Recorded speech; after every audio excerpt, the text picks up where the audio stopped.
रात का समय था। आसमान पर बादलों ने चांद को ढक रखा था। गांव की गलियों में सन्नाटा पसरा हुआ था। बस कहीं कहीं कुत्तों के भौंकने की आवाज आ रही थी।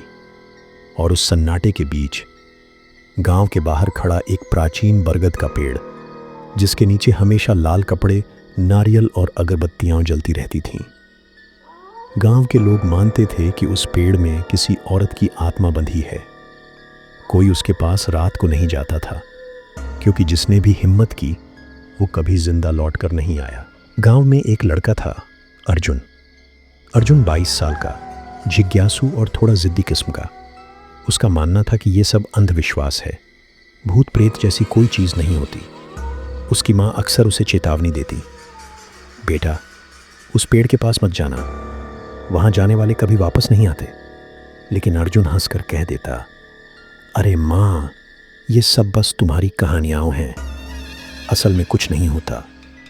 गांव के बुजुर्ग कहते थे कि उस पेड़ से एक औरत की सिसकियाँ सुनाई देती हैं। कुछ लोग कहते थे उसने कभी गांव वाले के साथ विश्वासघात किया था और अब उसकी आत्मा वहीं भटक रही है, बदला लेने के लिए। एक रात जब गांव गहरी नींद में था, अर्जुन अपने दोस्तों के साथ शराब पीकर लौट रहा था। रास्ता उसी बरगद के पेड़ से होकर जाता था।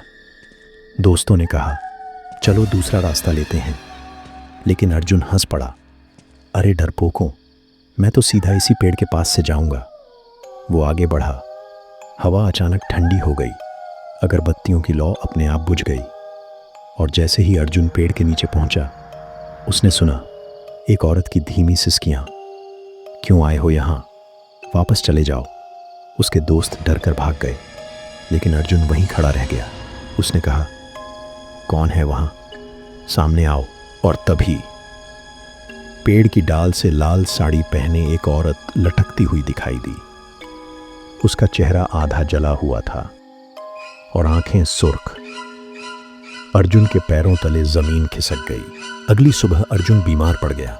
उसका शरीर जल रहा था, लेकिन डॉक्टर कोई कारण नहीं समझ पाए।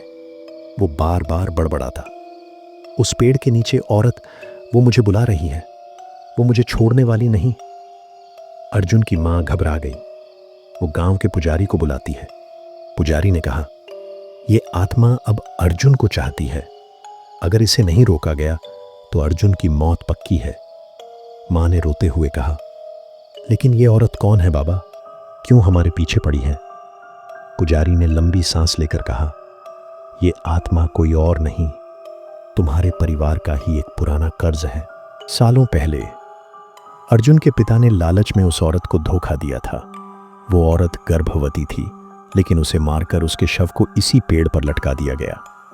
गांव वालों ने इस बात को दबा दिया था, लेकिन उसकी आत्मा वहीं बंध गई और अब बदला चाहती थी। अर्जुन की मां ये सुनकर टूट गई। उसने अर्जुन से कहा, बेटा, तेरे पापा की गलती का प्रायश्चित अब तुझे करना होगा, वरना वो आत्मा तुझे कभी नहीं छोड़ेगी। अगली रात तांत्रिक बुलाया गया। पूरे गांव के लोग उस बरगद के पेड़ के नीचे जमा हुए। दीपक जलाए गए, मंत्रोच्चार शुरू हुआ। अचानक हवाएं तेज हो गईं। पेड़ से चीखने की आवाज आई, मुझे न्याय दो, मुझे बदला चाहिए। लाल साड़ी वाली आत्मा प्रकट हुई। उसका चेहरा दर्द और गुस्से से भरा था। वो अर्जुन के पास आई और बोली, तेरे पिता ने मुझे धोखा दिया, अब तू मेरा हक चुकाएगा। अर्जुन रो पड़ा, अगर मुझसे प्रायश्चित हो सकता है तो ले लो मेरी जान, बस मेरी मां को मत सताना। उसकी आंखों में आंसू देखकर आत्मा कुछ पल के लिए ठहर गई। तांत्रिक ने मंत्र पढ़े और कहा, अगर अर्जुन अपनी सच्ची पश्चाताप की भावना से आत्मा को शांति देगा तो उसका श्राप टूट सकता है। अर्जुन ने वहीं पेड़ के नीचे झुककर कहा, मां, मैं तुम्हारे सामने अपने पापा की गलती मानता हूं। तुम्हें जो दर्द दिया गया उसकी सजा भुगतने को तैयार हूं, लेकिन मेरी मां और मेरा परिवार अब और मत सताना। उसकी सच्चाई और आंसुओं से आत्मा पिघल गई। उसने चीखते हुए आकाश की ओर देखा और धीरे धीरे धुएं में बदलकर गायब हो गई। बरगद के पेड़ की डालियों से लटकते कपड़े अपने आप गिर गए। गांव वालों ने राहत की सांस ली, लेकिन अर्जुन वहीं बेहोश होकर गिर पड़ा और अगली सुबह उसकी सांसें हमेशा के लिए थम चुकी थीं। गांव आज भी उस बरगद के पेड़ के नीचे चढ़ावा चढ़ाता है। लाल साड़ी वाली आत्मा अब नहीं दिखती, लेकिन लोग कहते हैं अर्जुन की आत्मा अब वहां पहरा देती है, ताकि किसी और निर्दोष पर उसका श्राप ना टूटे। वो रात जब अर्जुन ने अपनी जिंदगी देकर अपने परिवार का पाप धोया, आज भी गांव वाले उसे याद करके सिहर उठते हैं, क्योंकि कुछ कहानियां कभी खत्म नहीं होती, बस रात की खामोशी में गूंजती रहती हैं।